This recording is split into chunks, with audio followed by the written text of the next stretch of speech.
Susunod na taon, ganyan pa rin ang gawin nila at ako yung mananagot sa ginagawa nila.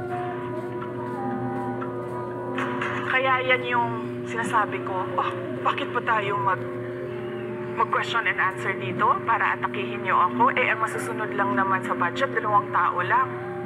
Diba? Ang susunod nun na halimbawa ko ay yung budget ng Office of the Vice President. Kung makikita nyo,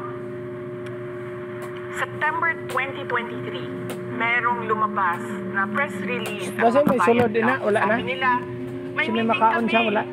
with Congressman Martin Romualdez. Pinag-uusapan namin ang pagtanggal ng confidential funds. September yon. Pagkatapos noon, nagkwento sa akin ng isang congressman. Sabi niya, lumapit daw sa kanya si congressman ko at sinabihan siya na tatanggalin namin ang confidential funds ni Inday Sara. Hindi ba siya magagalit? Ang sagot naman sa kanya nung kaibigan ko na congressman, alam mo, si Inday Sara, walang pakialam sa pera yan. Magtatrabaho yan kahit anong budget. Alam niya yan. Dahil alam din niya, limitado ang pera ng gobyerno. Kaya magtatrabaho yan. Trabaho lang ang gusto niya. Sinabihan siya. Inulit pa niya yung tanong. Tinanong niya yung congressman, sigurado ka ba na hindi magagalit si Inday Sara? Sabi niya, hindi. Kaya kung makita ninyo, doon sa budget hearing ng Office of the Vice President, ay dinefend namin ng maayos kung paano gagamitin ang confidential funds. Napapabilis ang trabaho, napapadali ang trabaho, dahil naka-target yung mga proyekto. Pero pagkatapos ng plenary namin sa House, ay kaagad na lumabas, di ba? Walang 2 oras lumabas ang statement ni Congressman Zaldico. Ano sabi niya? Unanimous decision ng party leaders under the leadership of Congressman Martin Romualdez, tatanggalin namin ang confidential funds. At para hindi halata na inaatake nila ako, tinanggalan din nila yung mga iba pang mga departments ng kanilang confidential funds. So nakikita nyo, bumulong ang Makabayan Lab kay Martin Romualdez. At dahil sa kagustuhan ni Martin Romualdez na hindi siya atakihin, at dahil sa gusto niyang suportahan ang Makabayan at ang NPA, nakinig siya. At ang ginawa niya, tanggalin yung budget. Alam na nila kung anong gagawin nila bago pa kami pumunta sa plenary ng House. Hindi ko alam yon. Kasi nasabihan na lang ako nung kaibigan kong congressman pagkatapos na. Nung nakita ko na nagsabi si Zaldico, tanggalin niya ang confidential funds ng Office of the Vice President. So doon ko na lang naintindihan na aatake sila gamit ang confidential funds. Dahil sumunod nun, October, ay merong dated na October na audit memorandum ang Commission on Audit. Tapos meron silang October 3 na audit memorandum ang Commission on Audit. Susunod-sunod yun, makita mo. Naglabas ng press release ang Makabayan, nag-defend kami ng budget namin, nagsalita si Zaldico, lumabas ang mga AOM ng COA, September, October. Kaya yan din yung rason. Nung nakita na namin at na-confirm namin doon sa audit memorandum ng COA na ito na yon, confirmation ng pag-atake. Kasi hindi pa kami confirm doon sa unang tanggalin namin yung confidential funds sa OPC. Ang confirmation namin, noong nagba-budget hearing sila, at doon sa budget hearing, tinatanong nila, may AOM na ba? May AOM na ba?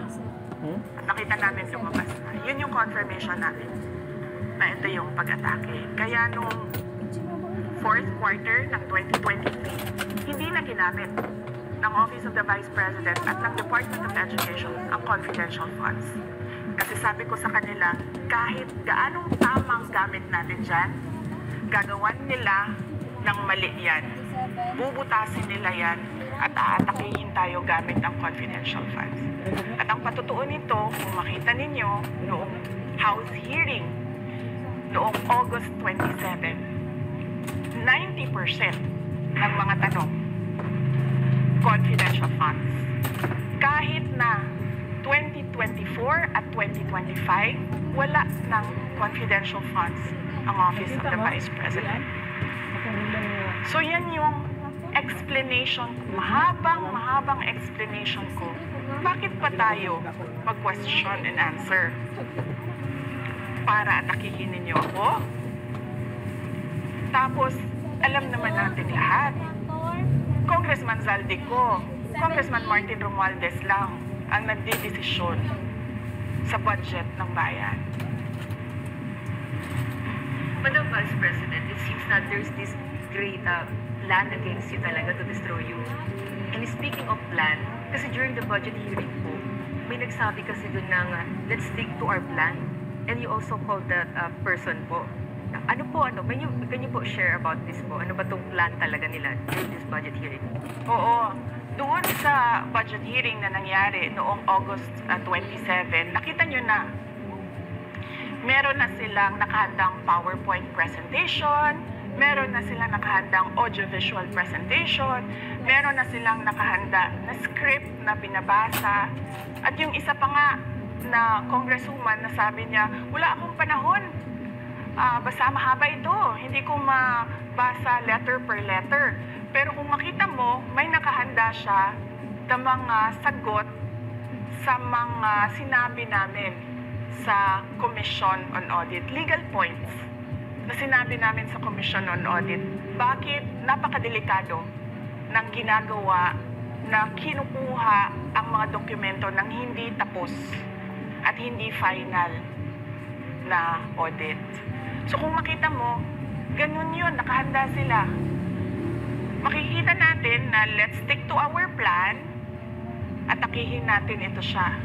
Walang kinalaman sa kanyang Office of the Vice President 2025 budget proposal, kundi lahat ay may kinalaman sa confidential funds na matagal nang may kaso, 3 pa nga ang kaso sa Supreme Court, matagal nang pinapa-audit nila at nagko-cooperate kami doon sa audit.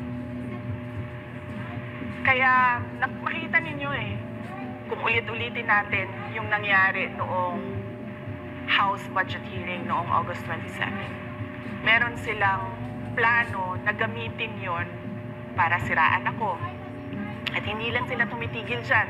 Kung makita ninyo, ngayon naman nasa DepEd budget sila ng pagsira ng pangalan ko. Kahit wala akong kinalaman doon sa mga observations ng Commission on Audit, sinasabi nila na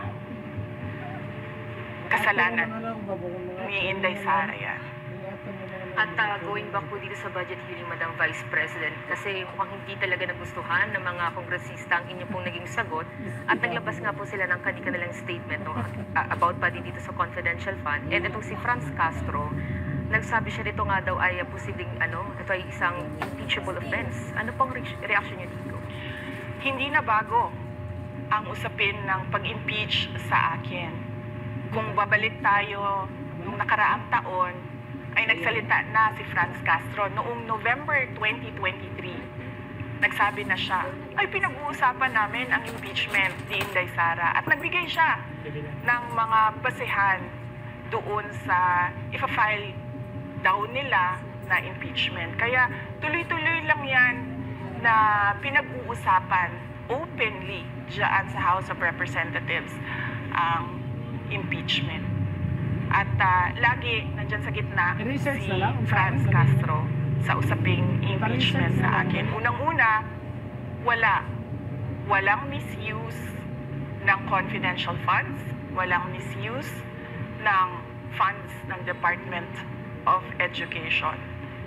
Kaya ngayon, pinipilit nilang gawan ng basihan yung mga sinasabi nila na impeachment sa akin. Kaya hindi bago yan na pinag-uusapan ang impeachment. Kasama yan sa plan plano nila laban sa akin.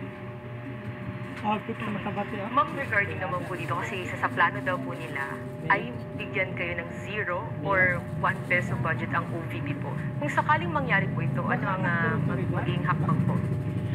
Narinig din namin na merong defunding, i-defund daw ang Office of the Vice President budget. Narinig din namin na posibleng piso lang ang ibigay na budget sa Office of the Vice President. Handa ako sa Office of the Vice President na magtrabaho kahit walang budget. Maliit lang yung opisina namin, maliit lang yung operations namin, kaya kayang-kaya namin na magtrabaho kahit walang budget. Alam naman namin na kaparte yan ng pag-atake. Kaya kami, tutuloy-tuloy lang din kami sa kailangan namin gawin para sa bayan. Madam Vice President, panghuli na lang po, no? Sa kabila po ng nararanasan ninyo na pag-atake, kaliwat kanan, at ang kalagayan po ng ating bansa, ano po ang inyong mensahe sa ating mga kababayan? Unang-una mensahe ko sa ating mga kababayan, huwag silang magpadala sa ingay ng politika. Kung makikita natin sa kasaysayan, lagi talagang inaatake ang Vice President dahil siya yung tinitingnan ng mga tao na baka maging